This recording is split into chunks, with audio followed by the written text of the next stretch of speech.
at Newcastle Airport, where the Royal Air Force Aerobatic Team, the Red Arrows, are flying from today.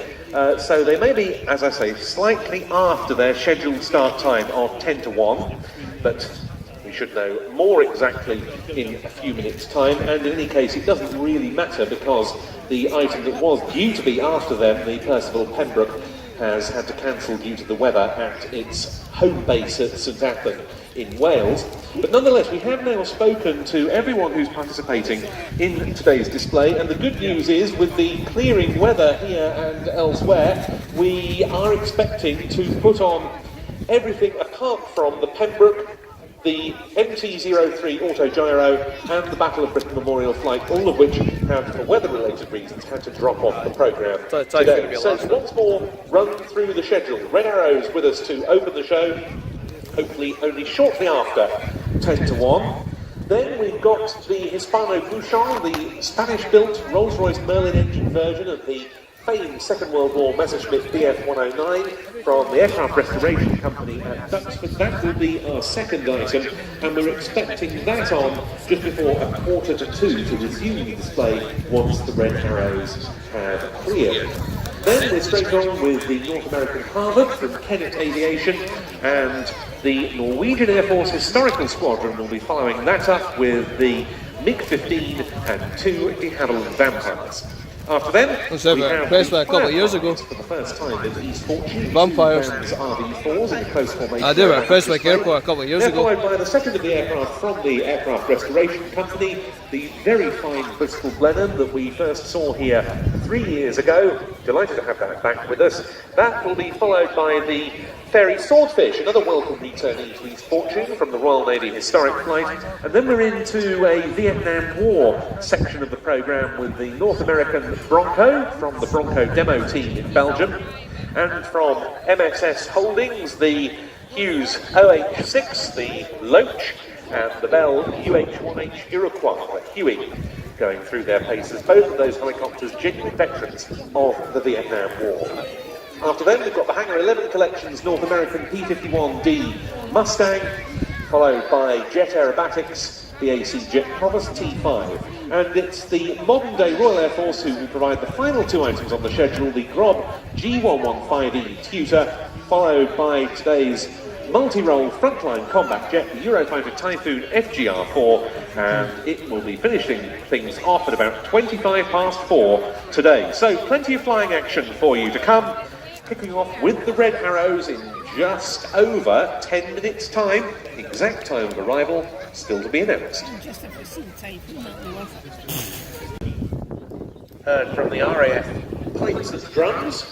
A quick note to say that their performance at the end of the show, their sunset ceremony, which will be conducted at the flagpole next to the family entertainment at Marquee, has now been brought forward 15 minutes because we don't have the Battle of Britain Memorial Flight to end the display today. So after the Royal Air Force Typhoon has departed off its slot, at 4:30, the RAF pipes and drums will be conducting that sunset ceremony. Aye. I'm just...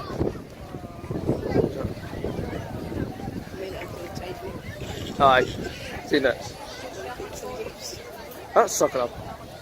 That cloud's sucking up. That was the moisture for the ground. That one way up there. Aye.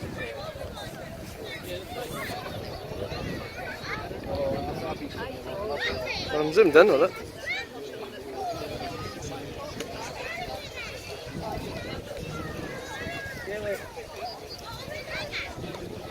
There's some movement there.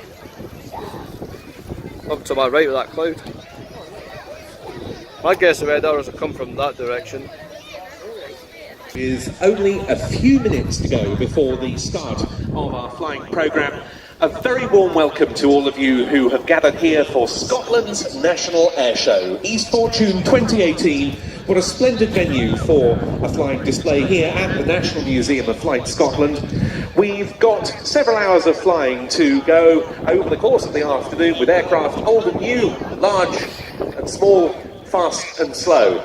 And given that this year marks the centenary of the establishment of the Royal Air Force, which was formed through the merger of the Royal Flying Corps and the Royal Naval Air Service on the 1st of April 1918, it seems very appropriate that we should see such strong RAF involvement throughout the show, and that's typified by our opening item. And for that, it's my pleasure to hand you over to Squadron Leader Adam Collins. Well, good afternoon, ladies and gentlemen, boys and girls. My name is Squadron Leader Adam Collins. I am Red 10, the supervisor with the Royal Air Force aerobatic team, the Red Arrows. Well, it's my pleasure to commentate for you this afternoon. I'm going to be talking you through the display, talking you through the manoeuvres. I'll be letting you hear some of Red One's radio communications and giving you some... Ladies and gentlemen, put your hands together for the 2018 RAF Aerobatics Team, the Red Arrows!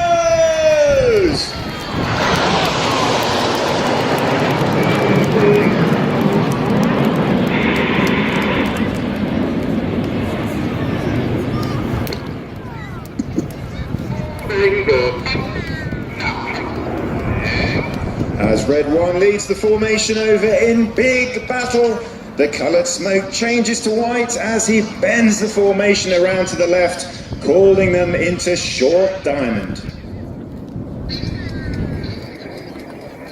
Leading the team is Red 1 Squadron Leader Martin Pert. Martin is a former Harrier and Typhoon pilot, was previously a Hawk instructor, and is in his first year as team leader.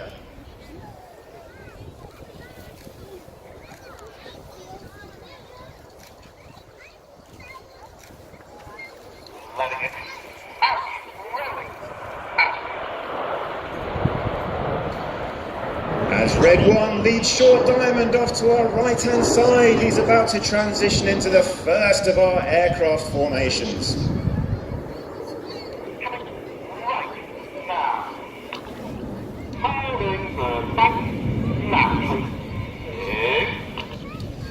As Red 1 bends the formation around to our right hand side, we're about to transition into the formation that represents our current multi-role combat aircraft. Stationed at RAF Lossiemouth and at Coningsby, currently deployed on operations in the Middle East and safeguarding the skies over the UK 24 hours a day. It's time for Typhoon.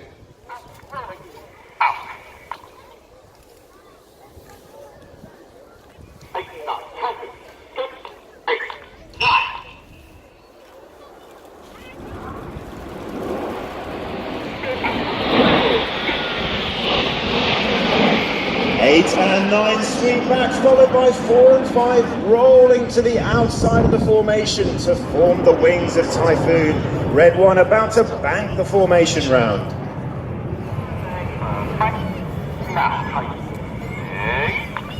Red 1 having to switch from a rolling display to a flat. The cloud off to our right hand side is getting lower, unfortunately, so he's switching between displays to make the most of the conditions. On the right of Typhoon, on the right of Red 1, is Red 2, Flight Lieutenant John Bond.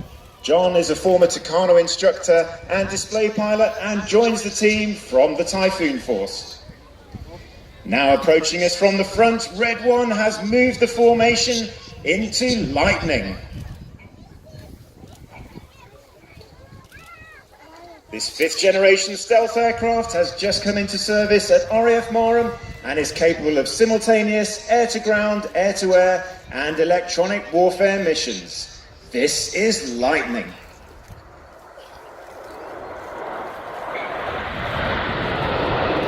On the right of Lightning is Red 4, Flight Lieutenant Chris Lyndon Smith. Chris is a former Tornado GR4 pilot and Hawk instructor, and he's returned to the team for a second tour and is in his second year.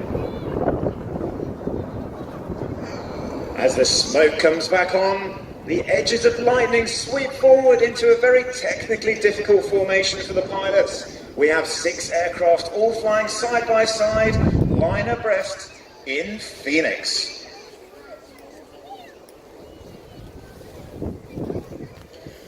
On the left of Red 1 in Phoenix is Red 3, Squadron Leader Mike Ling.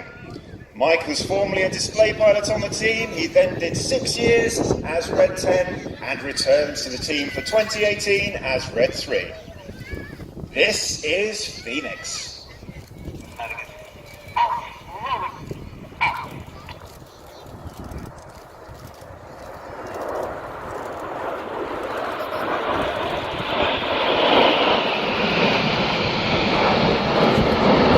As Phoenix moves off to our right-hand side, Red 1 having to modify the display for the conditions. That cloud to our front right just getting in the way as he maneuvers the formation around him.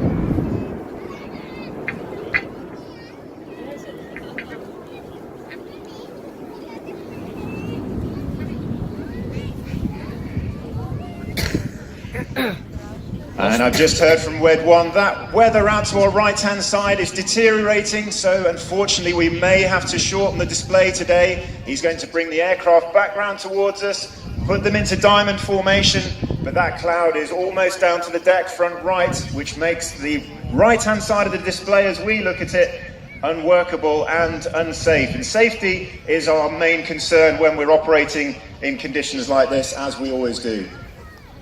So Red 1 about to bring Diamond back towards us. Keep your eyes peeled for him. On the left of Diamond will be Red 5, Flight Lieutenant Dan Lowes. Dan is a former Typhoon pilot and weapons instructor and is in his 2nd year on the team.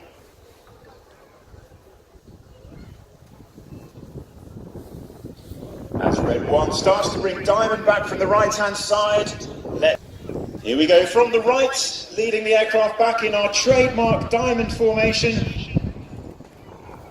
Red 1 banking the formation round to the right, trying to make the best of the weather here. He's going to take diamond away from us, then hopefully bend it round to the left, changing into tornado, ready to come from our left-hand side. At the back of diamond is Red 7, Flight Lieutenant Toby Keeley. Toby is a former Tornado GL4 pilot and Hawk T2 instructor. He's in his 2nd year on the team. In front of Red 7, in the middle of Diamond, is Red 6, the leader of the synchro pair. That's Flight Lieutenant Cy Taylor, a former Tornado and Typhoon pilot in his 3rd and final year on the team. Well, Red 1 has just called them into tornado. Reds 8 and 9 are moving off the back of the formation. As they come towards us, the smoke will come on, the air brakes will be out. Red 1 will call 8-9 roll go. I know Red 9's going to be excited about this one. Let's hear him call aboard as they start tornado.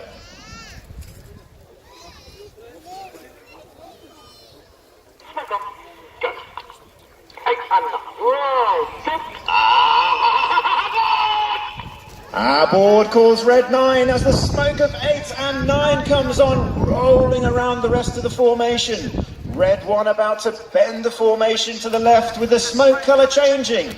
Keep those cameras rolling, this might be the show finale. It's tornado.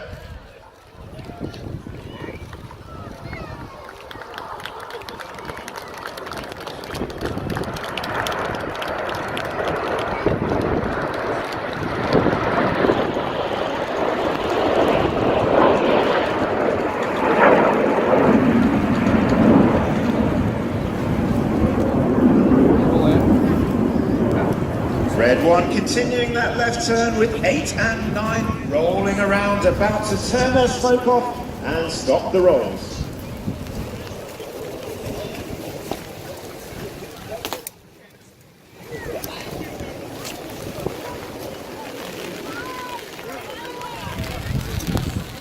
Well, unfortunately, ladies and gentlemen, you have probably guessed, but the weather is not suitable for the jets to continue the display safely. So Red 1 has taken the sensible decision to end the show there and start heading back to Newcastle. Well, there's a few things we can't control, one of those being the weather, and hopefully you've enjoyed what you saw of the display today. Guys working against the elements, trying to get in a safe but enjoyable show for you.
Part of Ron Goodwin's famed music from the Battle of Britain film to accompany this aircraft, which today is operated by the Aircraft Restoration Company from Duxford in Cambridgeshire, where so many of these aircraft gathered 50 years ago. Final pass of this very attractive display coming up. The aeroplane, as I said, back in the markings it wore during the filming in 1968 with the code Yellow 10. And what a great contribution these aeroplanes have made in representing the Daimler-Benz powered Bf 109 original on both the airshow scene and in the film world. Final pass from the Hispano-Bouchon.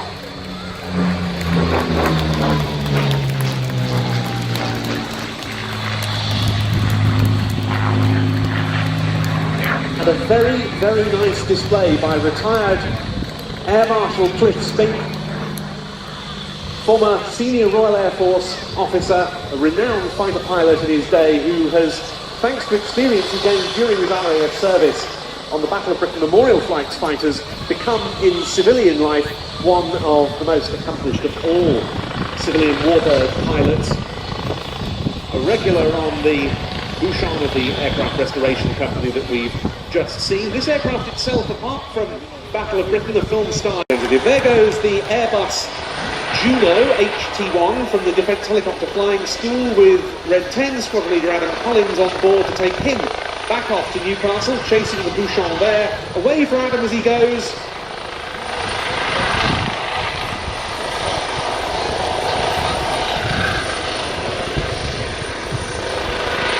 As I was mentioning earlier, first chance to see this helicopter of his fortune part of a whole raft of new training types entering RAF service under the MFTS Military Flying Training System. In recent times, both fixed and rotary wing, this and the larger Jupiter providing the basic and advanced stages of rotary wing flying training. So with the Bouchon brought in quite a lot earlier than planned, we're now going to have, I think, another short break prior to item 3 on the programme, but loads more to come. We have the Harvard next, then the Norwegian Air Force Historical Squadron's jets, the MiG-15 and the 2 Vampires. They'll be followed by the 2 RV-4s of the Fireflies display team. The other contribution today from the Aircraft Restoration Company in the form of the Bristol Blenheim. Then it's the Bronco, the North American Bronco from the Bronco demo team in Belgium, after which we've got the Royal Navy Historic Flights Fairey Swordfish. Then we've got the 2 Vietnam War veteran helicopters from MSS Holdings, the Hughes OH-6, the Loach, and the Bell UH-1, the Iroquois. They're followed by the Hangar 11 Collection's North American P-51D Mustang, then the Jet Brothers T-5 from Jet Aerobatics, and then 2 current... Oh, there it is.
Just while the Harvard continues to go through its paces, could the father of Thomas McLeod please report to the information booth? That's the father of Thomas McLeod.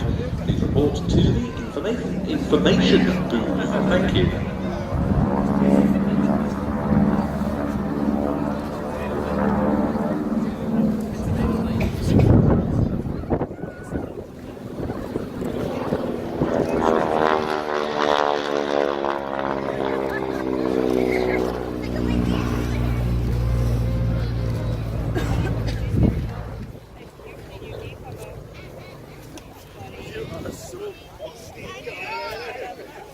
The last Harvards on military charge in the UK were those of Kinetic, the test and trials organisation at Boscombe Down, not retired until 2016. Final pass from the Harvard 3.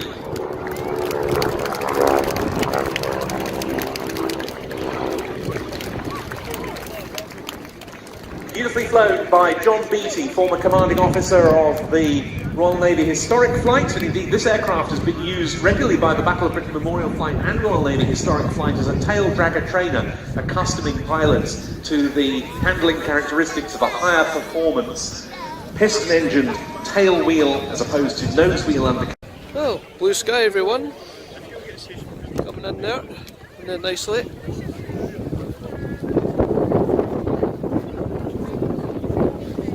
A bit of wind with it, but not too bad.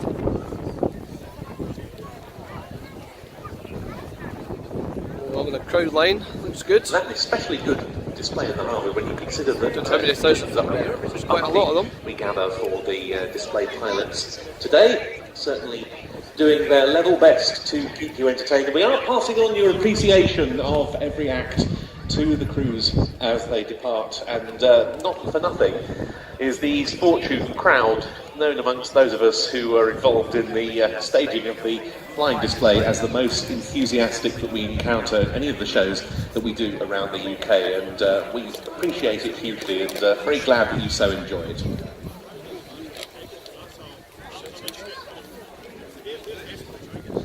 The aircraft we're going to be bringing in next is one of the most formidable adversaries that North American F-86 Sabre jet fighters of the US Air Force was sent to Korea as a rapid response to the MiGs, but the MiG was still better at high altitude than the Sabre. It had a superior rate of climb and it accelerated more quickly. And over northwestern Korea, there became known an area as MiG Alley, which forced the United Nations to suspend daylight attacks by Boeing B-29 Super Fortress bombers in favour of night missions. But at lower levels, the Sabre still had the edge.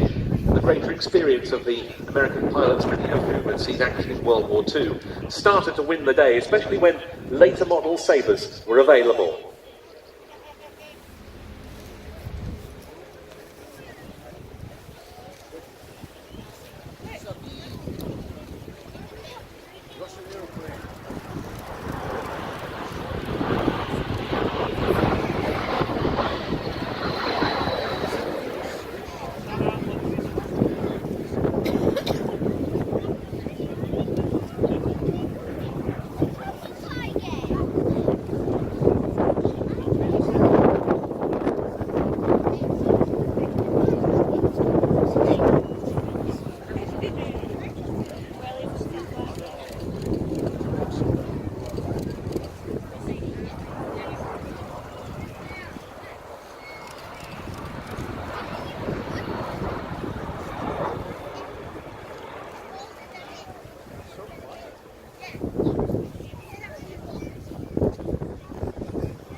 Through the rest of the Cold War, MiG-15s had occasional confrontations with Western aircraft around the fringes of Warsaw Pact territory.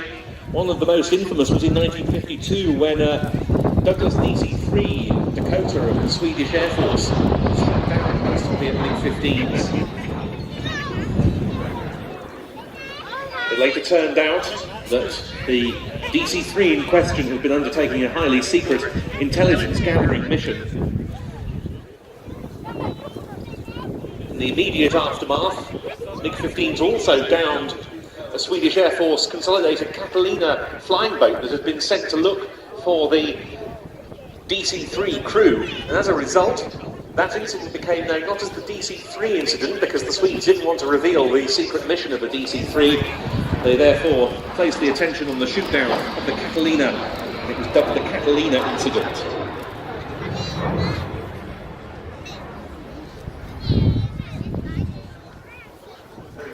An RAF Avro Lincoln bomber on a training sortie was shot down by Soviet MiG-15s in one of the Berlin air corridors, and in 1956, during the Suez Crisis, Egyptian Air Force MiG-15s operated against Israeli and RAF aircraft. The type was built under license in Czechoslovakia by Avia, by Shenyang in China in two-seat guys like we see here, and this specific aircraft was built in Poland by WSK Mielec. Came off their production line in Poland in 1952. It served until 1990 with the Polish Air Force when it was sold to a private owner in the United States. It's been with the Norwegian Air Force Historical Squadron based at Rugge in Norway since 2014 to represent the Cold War enemy.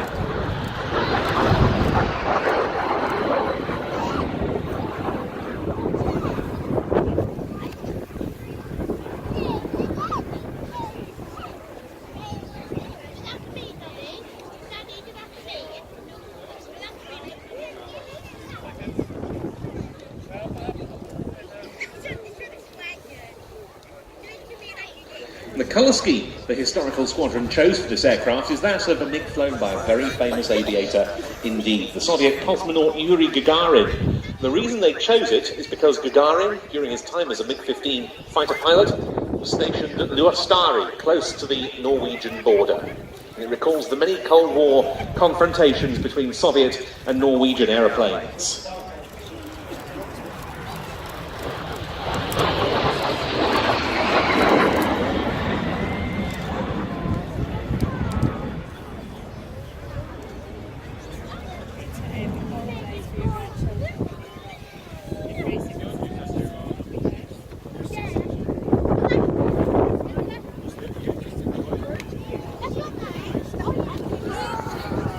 This aircraft heralded a whole line of hugely successful, in many cases legendary fighters from the Mikoyan Design Bureau. From this was developed the improved MiG-17, then on to the MiG-19, the very distinctive MiG-21.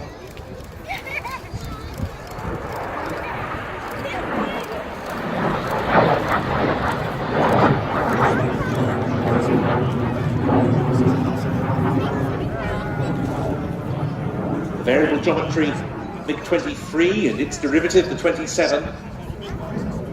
The high-flying, very fast-flying MiG-25 and its further developed derivative, the MiG-31. And of course the MiG-29, still a mainstay of many air arms.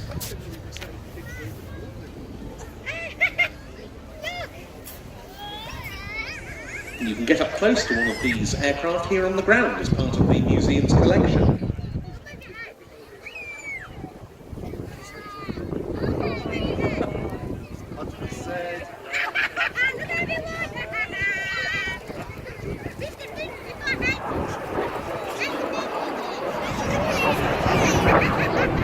See the big board up there.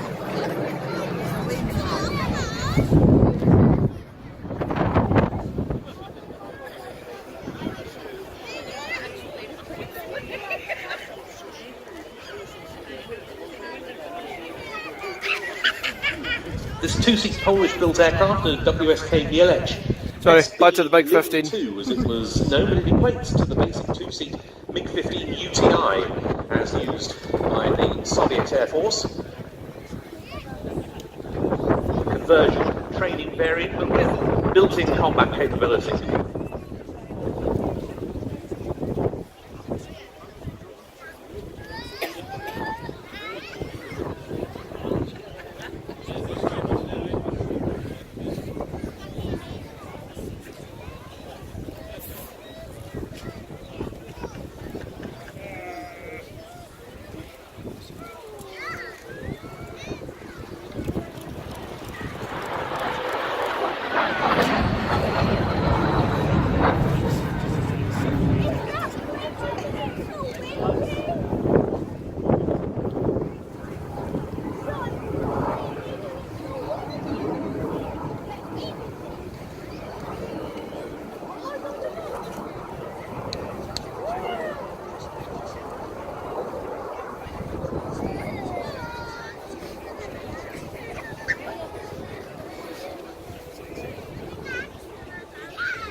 So, coming in for its final pass from the Norwegian Air Force Historical Squadron, the WSK Mielec SB Lim 2, otherwise known as the Mikoyan MiG-15 UTI.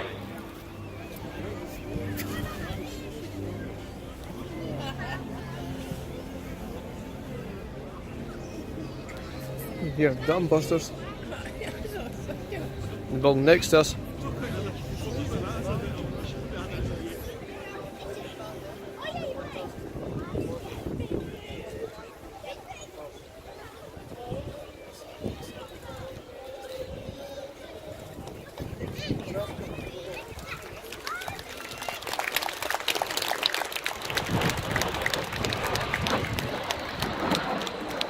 Very, very elegantly flown indeed by Kenneth Ork-Visler, the founder and boss of the Norwegian Air Force Historical Squadron. He's got nearly 15,000 flying hours to his credit, most of them as an airline captain with SAS, Scandinavian Airlines. He's now retired from SAS, he flies the MiG-15 and the Vampires of the Historical Squadron and runs the outfit full-time. He's also a Norwegian Civil Aviation Authority examiner on classic jets and a type rating instructor on them as well. Now, we were at this point to have seen the other two aircraft from the Historical Squadron, the de Havilland Vampires, with us, but unfortunately they've been prevented from getting airborne from Newcastle Airport today due to some kind of incident, not involving a display aircraft of any sort, but something that required the airport authorities there to undertake a runway inspection to make sure that it was clear. And this has prevented them from taking off and making their display slot, and because they've got a commitment at another event later in the day that they need to get to, they very regrettably had to cancel their appearance at East Fortune today. So we're very sorry about that, but there's nothing we can do what with the need to juggle timings between this and the other the show, and the fact that obviously they couldn't sit on the runway at Newcastle burning precious fuel any longer than was strictly necessary, because these classic jets are notoriously heavy consumers of fuel. So, no vampires today, we're very sorry about that. So, there will now be a short intermission before the next act is due in. Again, we'll see if we can bring them in a little early. That's the Fireflies team of Van's RV4s, who are due on at 2:30. Then we'll be following them up with the Blenheim, the Bronco, the Swordfish, the two Vietnam War helicopters, the OH-6 and the UH-1, the P-51 Mustang, the Jet Provost, the Tutor and the Typhoon to finish the show.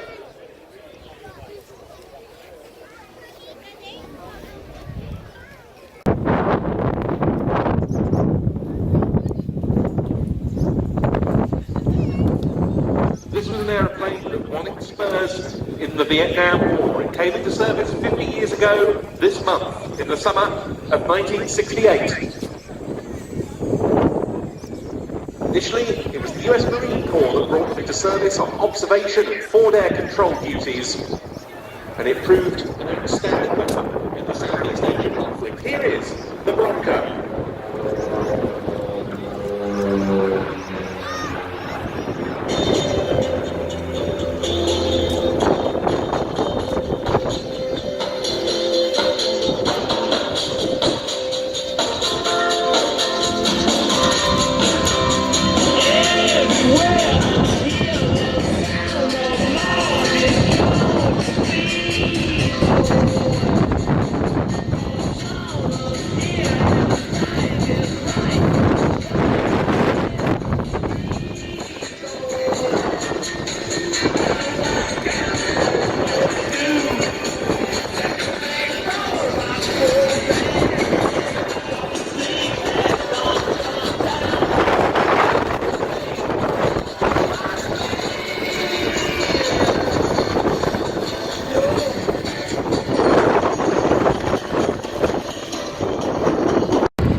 This one went right into harm's way on the 17th of August 1970 when it was serving with the 20th Transport Company of the US Army in Vietnam. It was on a reconnaissance sortie over South Vietnam when it was hit by small arms fire while flying at just 100 feet, because these helicopters of course operated very much in the low-level environment. It took 11 hits on its underside, damaging the fuel system and some other components. Of the 3 crew members, just one was slightly injured. The helicopter made a forced landing and was later declared unflyable. It was shipped back to its manufacturer Hughes, repaired and transferred to the US Army National Guard.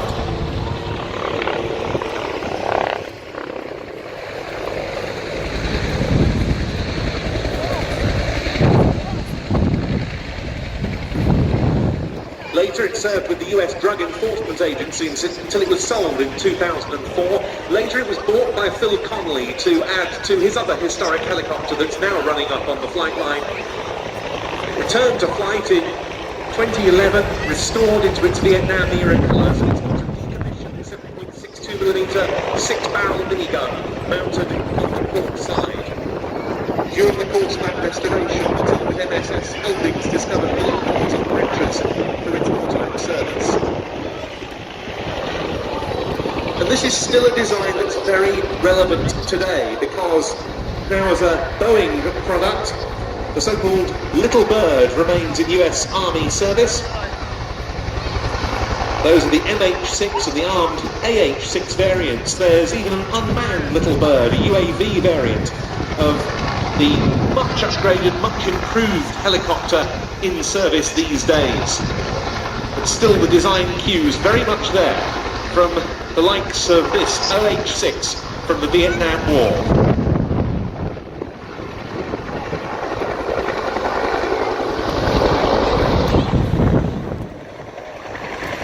Hugely enduring helicopter.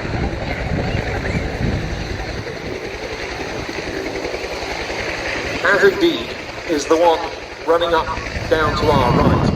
Indeed, this is possibly the most famous of all US military helicopters of the Vietnam War.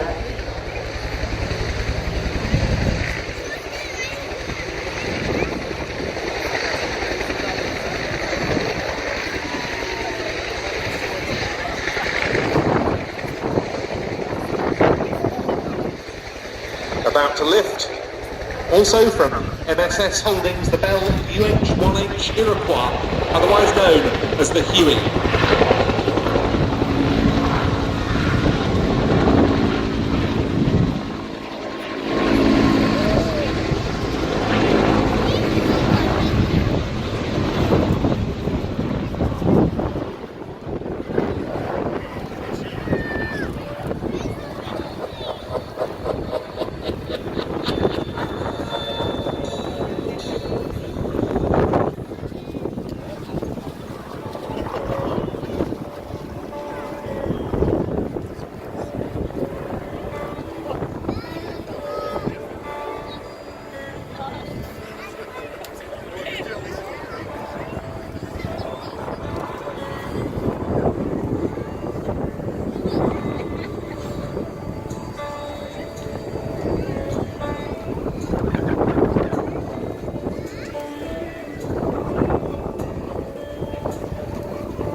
This is the end, my only friend, the end of our elaborate plans, the end of everything that stands, the end, no safety or sunrise, the end, I'll never look into your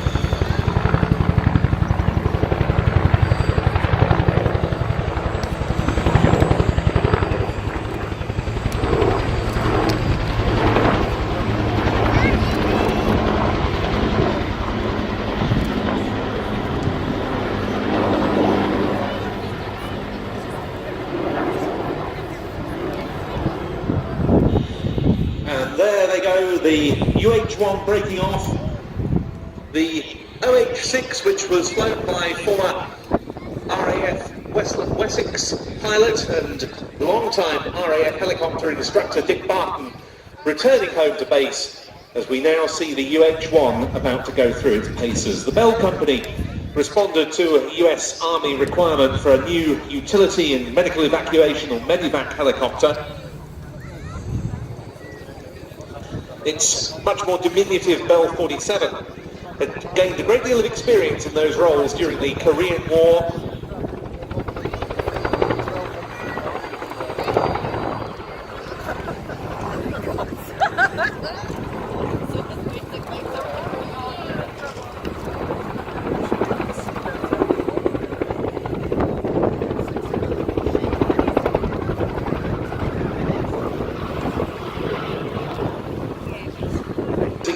Gave rise to the Huey nickname, which stuck even when the designation was changed to the UH-1. And the design was constantly improved with more powerful engines, bigger cabin, improved rotor blades.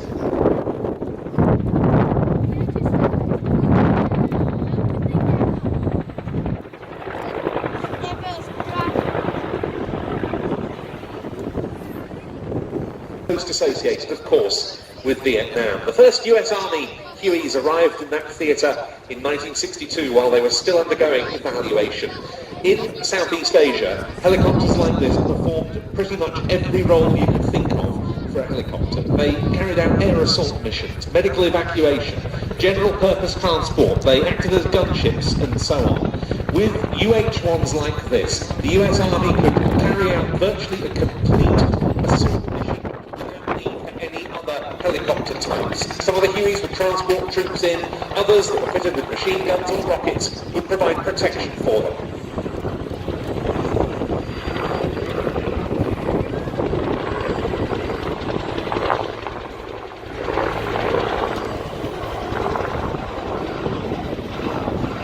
The sound of just one Huey is impressive enough.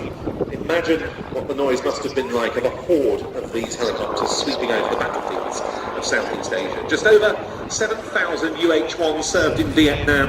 More than 3,300 of them were destroyed for the loss of around 2,200 of their crew members. This one served in Vietnam with the 129th Assault Helicopter Company. Until 1973, it was transferred to the US Army National Guard and various support units until it was retired in the year 2000. Then, a few years later, it was shipped to the UK for its new once again bears its Vietnam markings. Huey's still very much in operational service with many air arms, although numbers have gradually been dwindling because even a great helicopter such as this eventually has its day. But the memory of the type in Vietnam, very much perpetuated by this one, the Bell UH-1H Iroquois of MSS Holdings.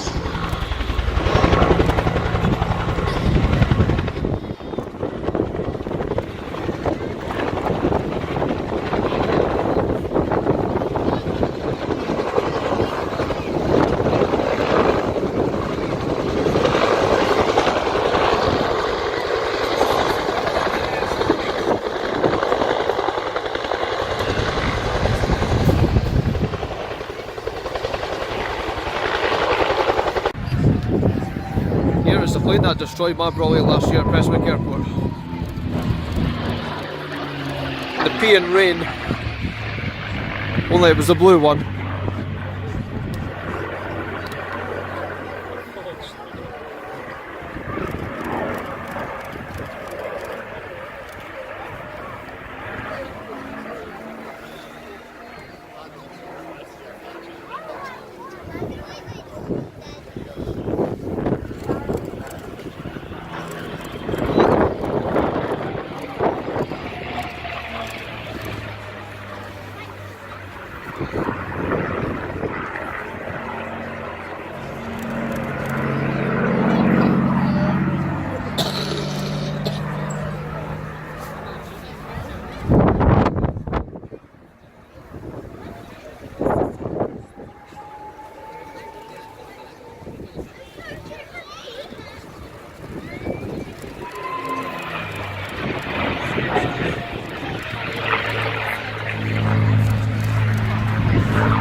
Those early P-51 Mustangs were powered by the Allison V1710 engine. They were very good aircraft, especially at low level, but for the higher altitude bomber escort role, rather more was needed. And that was when, through quite a lengthy process, the Rolls-Royce Merlin was adopted, built for the Mustang by the American Packard firm. And that was the transformation that really cemented the legend of the Mustang.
Time to show your appreciation for the Hangar 11 Collection's P51D Mustang.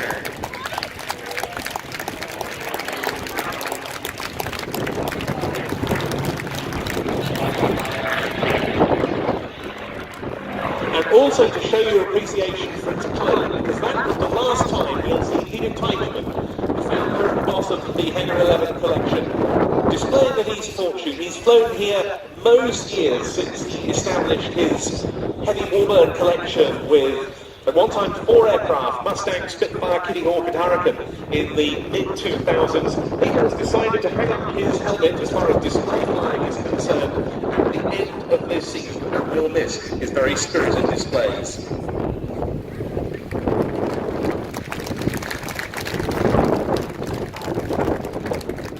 Thank you very much indeed, everyone.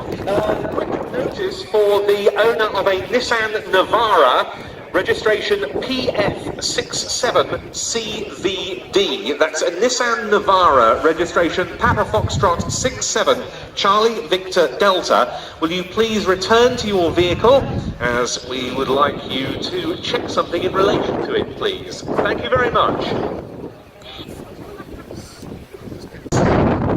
For further improvement with a still more powerful fighter.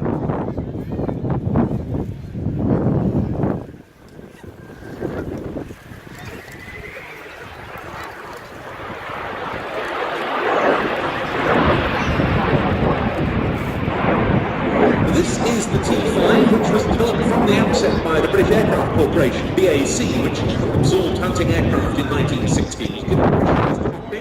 To permit training at higher altitudes, again, an upgraded Viper engine and strengthened wings. The RAF ordered 110 of them. They came into service first of all with the Central Flying School at Little Whittington, the CFS founded as part of the 1912 organisation that trains the services instructors. That was and then several flying training schools.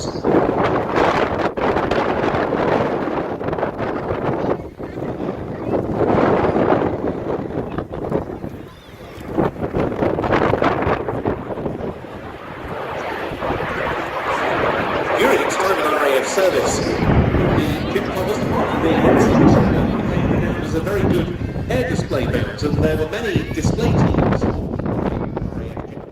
Units, the first of them was 60 years ago, with the Central Flying School on those initial, rather odd-looking Mark 1s, and that team's name was not the most imaginative in RAF history. It was known simply as the Central Flying School Jet Aerobatic Team. But later on, the CFS had the Red Pelicans. Number 1 Flying Training School had the Blades. The College of Air Warfare had the Macaws. Number 3 Flying Training School had the Gemini Pair and the Swords. And the last of them was the RAF College Cranwell Poachers in 1976.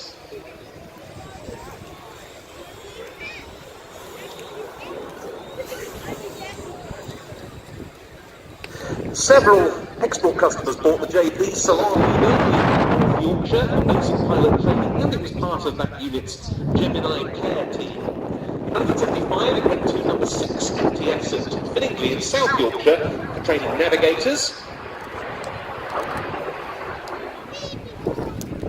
And also as part of the low-level air defence unit, specifically navigators who'd be destined for fast jet operations in those disciplines. After it was retired by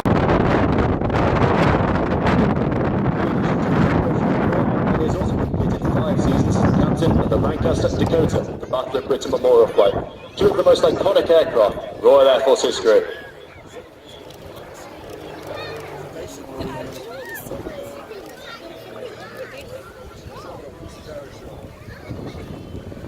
Today, the tutor is flown by the Royal Air Force's largest flying school, number 6 Flying Training School.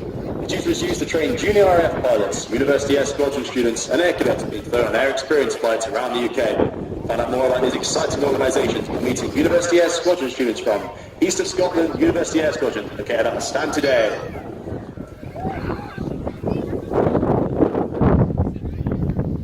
And we're now running again and reposition onto the crowd right now at quarters over. As he does, we'll be able to see the historic Royal Air Force round painted on the underside of the tutor.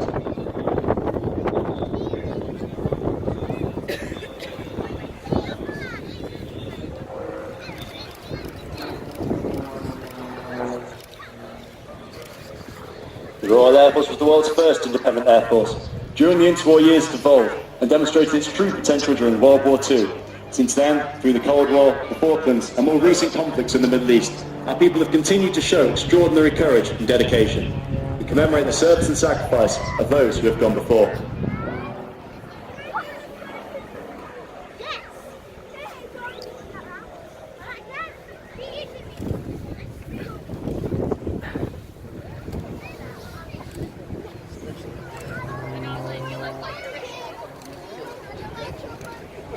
Flying in from your right, and you'll perform slow roll.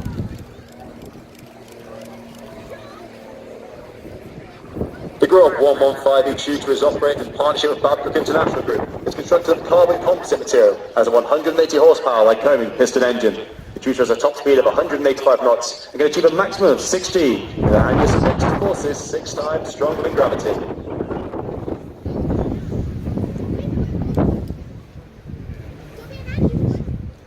Ladies and gentlemen, get your cameras ready as Andy performs a Canadian break.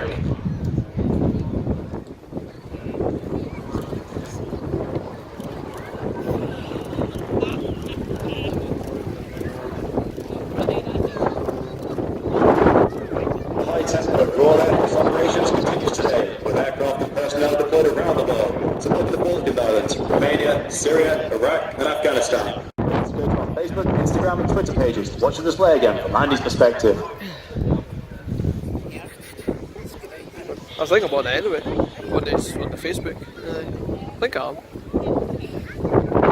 Ladies and gentlemen, boys and girls, as we celebrate 100 years of the service, give a wave for the 2018 Royal Air Force Shooter Display.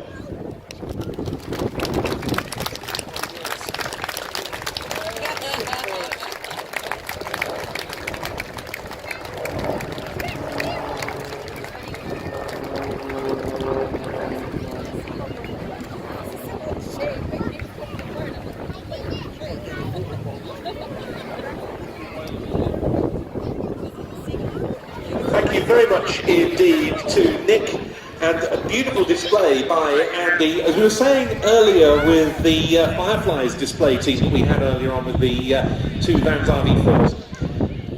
Tutor, again, a relatively low-powered aeroplane. Energy management absolutely key in flying a display such as that, and that was a superb example of it. Well, one act only remains. It's the noisiest of the day, so be prepared for that. It's also a display of immense dynamism by one of the aircraft that makes up the Royal Air Force's modern-day front line. An aircraft very much on current operations, particularly Operation Shader, the UK's element of the fight against the so-called Islamic State, or Daesh, in Iraq and Syria. They're engaged there at this very moment. Now, the retirement next year of the venerable Panavia Tornado GR4 is really bringing to the fore the RAF's need for the aircraft that we're about to see to become truly multi-role and to fulfil all the Tornado's different missions. And to that end, BAE Systems is developing what's known as Project Centurion, which will introduce the Phase 2 and 3 enhancements to this aeroplane, bringing new air-to-air and air-to-ground missiles into its armoury. To the north for it, so to the left for its initial run-in. It's about to be called in for what is an extremely noisy display, as I said. But quite apart from the enhancements I was mentioning, this is a very capable aeroplane already in its own right, as was demonstrated from the outset of its combat career with the RAF. That was in 2011's Operation Elamy over Libya, when aeroplanes of this type completed 613 combat sorties. The aircraft in question comes from number 29 Squadron, the operational conversion unit for this type, stationed at RAF Coningsby in Lincolnshire. It's the Eurofighter Typhoon FGR4, and for the 2018 display season, it's in the hands of Flight Lieutenant Jim Peterson.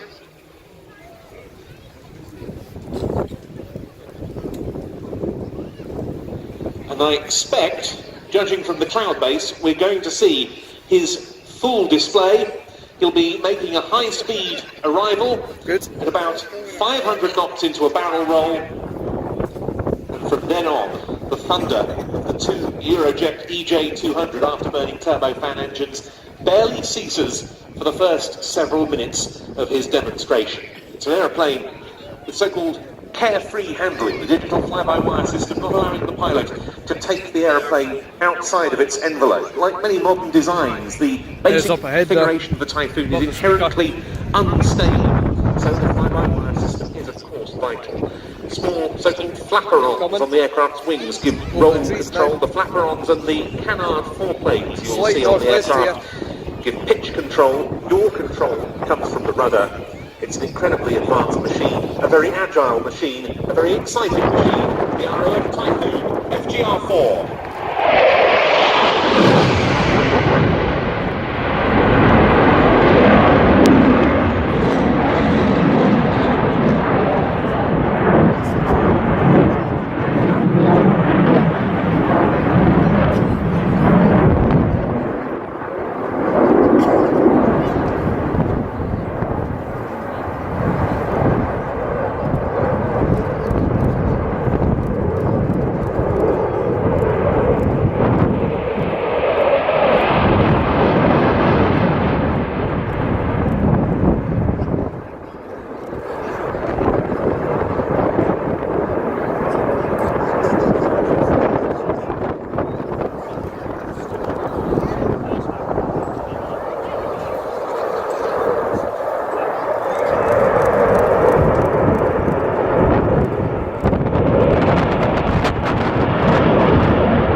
slows, and Jim setting the aircraft up for the aircraft's slow speed, high alpha, high angle of attack pass. We'll see the nose of the aircraft extremely high as the aircraft runs through.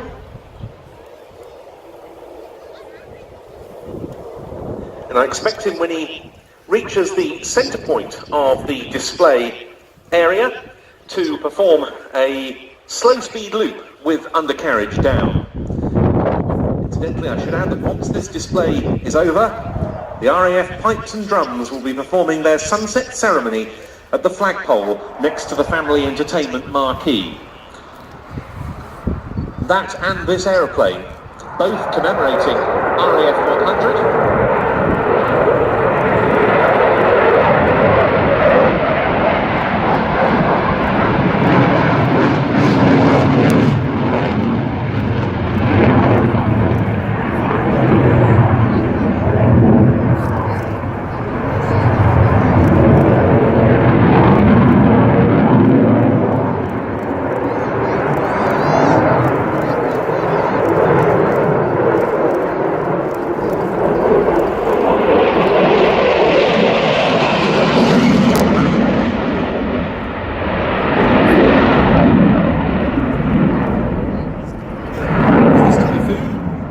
Display today has the RAF 100 logo on its tail like the Jet Promise did earlier.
Jim now bringing the aircraft round back in front of us for an on-crowd loop into a climbing maximum performance spiral climb.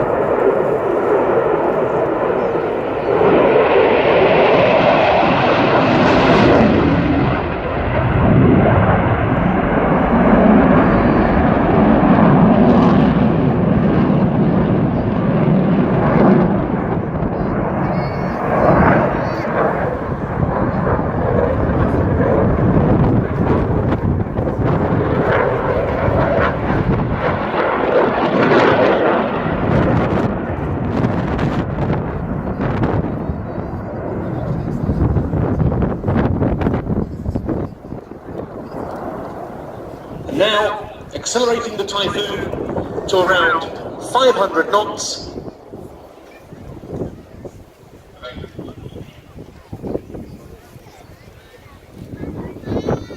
And coming past us for the last time, the Eurofighter Typhoon FGR-4.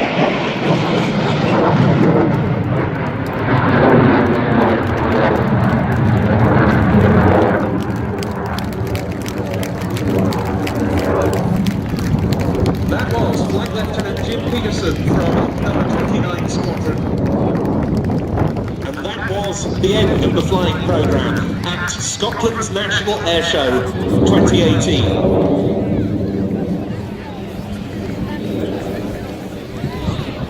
And there are a whole host of thank yous to run through before we hear from the RAF pipes and drums for that sunset ceremony in a few minutes' time. Edinburgh Airport, Air Traffic Solutions, NATS, the National Air Traffic Services and Signature Flight Support, all instrumental in helping this air show take place. Also all of the emergency services, the civil and military aviation authorities, East Lothian Council, and everyone who has given up their time to help stage this remarkable air show in the face of some rather difficult weather conditions once again earlier on today. Our thanks also to the team from Air Tattoo Event Services.